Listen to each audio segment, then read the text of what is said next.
প্রসাদ দেওয়া আজকে এই মুক্ত হস্তে দান করা অর্থ দিয়েই মায়ের পূজার পরিসমাপ্তি ঘটানো হবে।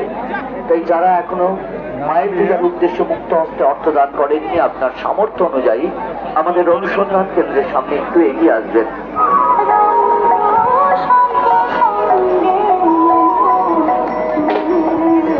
আমাদের বিভিন্ন দিকে ছড়িয়ে আছে বিদ্যুৎবাহী তার।